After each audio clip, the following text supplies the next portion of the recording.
Welcome to the Driver's Line. I'm Greg. And I'm Jordan. And today, we've got a conversation about some resolutions. Yeah, we're starting off, heading into the new year here with some resolutions that we want automakers to follow through on, but They probably won't. Yeah, they probably won't do that. Yeah, I mean, they're not going to listen to us, even though they should. Yeah. I don't know why. But we've come up with some resolutions. We'd love to see them make some things that we think need to change. Yeah. And we love to see in 2024. Absolutely. So I'm going to start us off with something that we've discussed previously on this podcast, and that is BMW's design direction. Yes. I mean, Horse.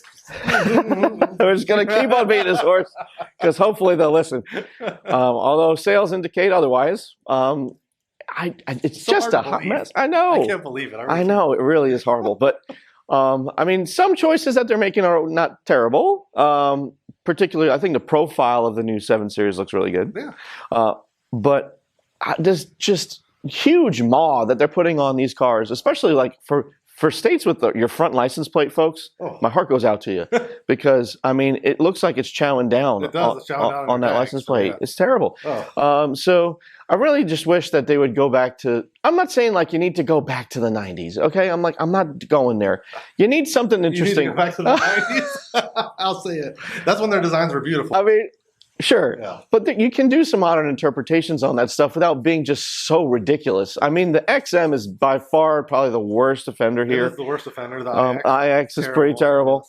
But like, I don't even necessarily mind like the older, like in between, like the i8. It was pretty interesting looking. Powertrain is like not really a supercar, obviously, but there was at least some interest to it, and it wasn't offensive necessarily. No, there's no offense to it. And I mean, we've got to call out BMW's engineers as well. Their engineering is still fantastic. Yeah, absolutely. It always has been. Yeah. Getting a little carried away with weight, but unfortunately, that's just kind of the name of the game. Still get the M2 to handle, apparently. Yeah, exactly. The M2 still handles.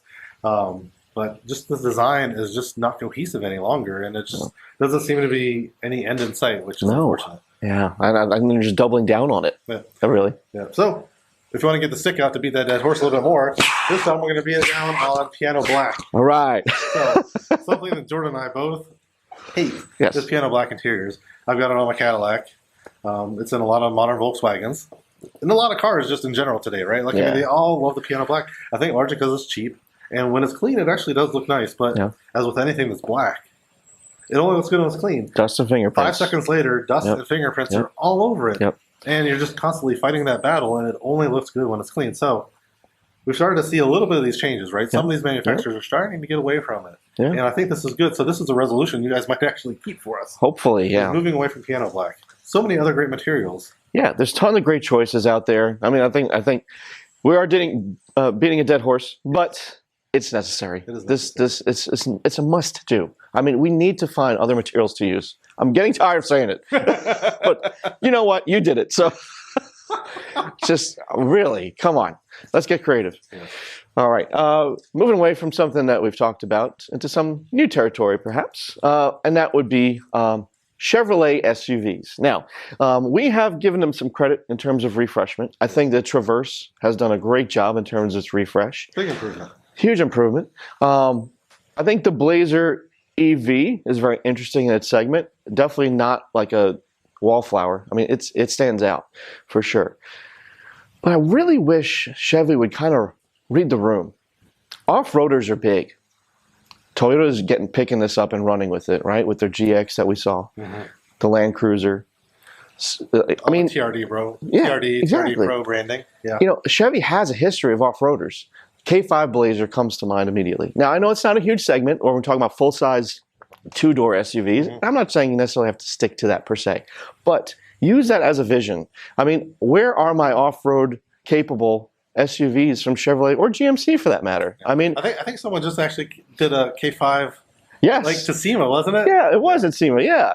So, I mean, like, it's very doable from a company like General Motors, and you know you're going to sell. Oh, they're going to sell because so many people our age and slightly older who have money are going to want to buy this. It's going to be something that's going to be a piece of nostalgia for them. Yeah, I mean, so you could easily sell. I would love to see a Jeep competitor from General Motors. I mean, I think that would be really awesome to see. So just come on now. You can do it. I have faith in you. Resolution there for you. Yes. Oh, all right. So my next resolution is coupe-based SUVs. Okay. Or coupe-styled SUVs. Gotcha. So I wish manufacturers would resolve to stop making SUVs into coupes. Coupes for sure. So let's go ahead and let's break down what an SUV means. All right. Sport, utility, vehicle. Yeah. So we're going to go ahead and take that get rid of it. We're removing a lot of the utility out of these vehicles. It makes no sense. So we're making civs. You're making, and it's just going to be something that removes all the utility. You don't have nearly the hauling capacity that you have in your standard version of all these. And they keep propagating. Yeah, like Genesis just came out with one other for the GV80, right? I mean, Porsche now has one with the Cayenne Coupe. Yes. It makes no sense. I know people like these stylistically, and BMW, God love them, they're the ones who started it with the X6. The X6, that's right. Yeah, the first ones. And then like the Acura ZDX. Oh my gosh, the ZDX. And so throwback. Those two, I can't remember which one came out first, but they're really the genesis of the whole segment. Right? True. And it's just a segment that makes no sense to me. It's something that prioritizes style. And Mercedes has jumped on this like gangbusters. They're like a coupe version of every SUV they make. I can't wait to see a GLS coupe. What's that going to look like? They're going to be like an AQE coupers only. I mean, that needs to stop. It just needs to stop. I think you're right. I mean, like our utility. As consumers, like generally speaking, I can't imagine that this is a massive segment for them. I mean, people don't buy SUVs for style, right? I mean, why are we pushing style about them? The point of SUVs is that they have room, they look big and bulky and masculine, and then you're going to give them these feminine backdrops on the back. What are we doing? I don't know. It really makes no sense to me. Just we'll take something that and not make it handle any better, not make it go any faster. Yeah. But we're going to strip out the utility. Scoop. Yeah. Enjoy. It's bizarre. It's bizarre. Yeah, I agree. Let's get rid of that stuff for sure. With my next choice for resolutions, it's something that it breaks my heart a little bit. And it comes from the land of Porsche. Oh, no. Yeah. So, as you know, the world... I know, cover your ears. So we know the world is slowly but surely embracing EVs. And Porsche has to do this too, of course. But Porsche Boxster. Let's sing about the name, right? Boxster. Boxster engine. Yes. Where is the genesis of that name? So we got a Roadster, we got a Boxster engine. Yes. When I get rid of the Boxster engine, it's no longer a Boxster. It's a stir. It's a stir. And so stir. There you go, right? Let's change the name a little bit, fine. I get that we have to do that, but please don't ruin the name and the brand. I mean, I think we have some time before we need to completely just take this brand and make them EV. I mean, part of the characteristic of owning a Porsche is that flat six, that noise, that emanates from that engine bay. So can we not offer both? I mean, you are making a ton of money. And I think that from a company that has so many brands and so much engineering capability, we have the possibility of maybe creating two, or give me like a plug-in hybrid at least to make that transition. Yeah. I'm gonna miss that, and it's gonna lose a lot of character. I know that it's gonna have to happen, but let's consider the branding. That's all I'm saying. Yeah, it's so unfortunate. I mean, we know it's coming. It has to come, but you don't want to lose it in the branding. Yeah. I mean, you understand why they're making the decision, right? They've got so much brand equity built up in the Boxster name. Right. But when it no longer means anything, what's the point? Right. It just rings hollow. So that's sad. It's sad. All right. My next resolution is also around EVs. But mine is more around EV infrastructure. Okay. We now see a lot of the automakers jumping on the Tesla bandwagon with the I think it's the NACS charger. Yeah. But I really want them to kind of jump into the infrastructure game too. Okay. You know, we've got Electrify America and Tesla. Yeah. Right? I think there's not really any other big player in the whole infrastructure game. And that's one of the things that's holding people back from buying these EVs is, you know, where am I going to charge if I can't charge it at home? Yeah. You know? And I want to see an investment from these manufacturers. They can make a conglomerate, do whatever they need to do, but they need to come up with something that gives you a fast charging option that's almost as prolific as a gas station. Yeah, that's going to be necessary. I mean, you know, you see Mercedes coming out with the new chargers that are like 800 amps. They're like ridiculous. I mean, they're chargers that are not even required at this point for cars that can't use them. Right.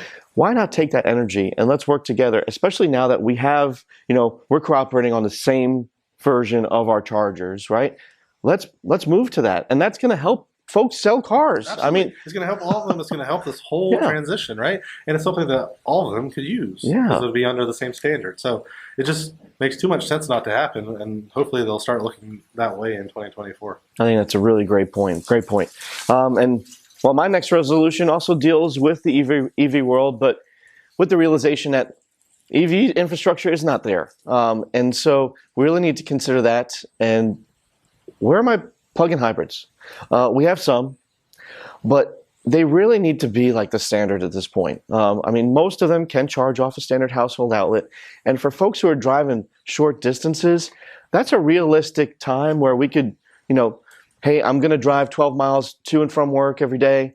For those people, a plug-in hybrid could make sense. They're not burning any gas. And then on those instances where, hey, I need to take Johnny on a road trip to a soccer game 40 miles away, I could still do that. And it makes sense. Concerns about running out of juice. And we don't have to worry about infrastructure also. So that could be a really nice stepping stone. And it's something that's being ignored, I think, just because the fascination with battery electric vehicles is such a persistent thing now. Except for the Ram Charger. Except for the Ram Charger. Right. I mean, that is one area I really want to give kudos in, is that Ram Charger is such a great idea. It takes what GM did probably a little too early with the Volt, and then kind of just elevates it that much more. So, I mean, it's an EV at its heart, just like the Volt was, but it has an onboard generator with that 3.6 Pentastar. Yeah. As a Volt owner, I wholeheartedly agree. A Formula One, at least. Yeah, I mean, it's going to have outstanding performance. It's going to have like 670 horsepower, I think. I mean, just an incredible range. Incredible range, like almost 700 miles range. Yeah, it's crazy. So, just nuts. Yeah, so it would be nice to see more of that. Yeah, and so hopefully automakers will start picking those up and start building those as part of the transition plan as well, instead of saying, oh, let's just do EVs. Exactly. Let's have some diversification happening here. All right. For my last choice. Yes. We kind of talked about this in a previous episode about Mitsubishi. Poor Mitsu. This is something that's near and dear to my heart, and I really want manufacturers to listen to this resolution. So I hope they resolve to stop bastardizing names from previously beloved vehicles. Yeah. You got the Mitsubishi Eclipse Cross, Ford Mustang Mach-E, the Blazer. The poor Blazer. I mean, there's so many out there. I mean, the Camaro is going to come back. Yeah. But it's going to be an SUV. Or SUV, yeah. It's just so sad that all these great names that have so much storied heritage are being used in such a manner. So I really want them to stop pulling back these old names and then trying to make them into something completely different. If you can pull back and make it the same thing, that's cool. Let's do that. But let's not make it something that was a sports car into an SUV, or something that was, oh God, like remember the old Le Mans? Oh, yes. It was like a Daihatsu or something, wasn't it? Yeah, it was. It was a beautiful story name from Pontiac's history, that the Pontiac so it became the GTO. With and there's like a Daewoo tie-in in there. Yeah, there's a Daewoo. The Daewoo. It was a Daewoo is what it was. Yeah. And ended up they branded a rebadged Daewoo in Le Mans. Yeah, it was terrible. So unfortunate. Well, and for nowadays, like I just don't, with a lot of these, right? So when I think of the Blazer name and I think of the Mustang name, like it's a weird situation because when you're tying into those names, it's not like you're going to get the folks who previously owned those vehicles and be like, oh, wow, it's the new version of that. I gotta get it. I had an Eclipse as a kid in high school, so I really want this Eclipse Cross. Whenever. And the folks who are coming into the buying market have no idea what these cars are. Right. So why not come up with a brand new name that makes more sense for the vehicle that you're branding? I mean, it's just, I don't know. It's just a bizarre choice. It really it makes no sense. No sense whatsoever. Yeah, no, I think that's a great point. Yeah. Come up with some creativity. What happened to that? I know. Come on. Let's not go back to the reruns. Yeah, exactly. Yeah. So with that being said, next week we're having a rerun on the driver's line. No, we're getting fresh stuff every week. But we do hope that our automakers listen up to our very, very humble opinions here, of course. But hopefully we'll see some changes down the road. Agreed. All right, with that said, we hope you enjoyed this episode of The Driver's Line. Please like and subscribe and continue supporting us as we continue giving you content every week. Every week, no reruns. All right. Thank you all so much. We'll see you next time.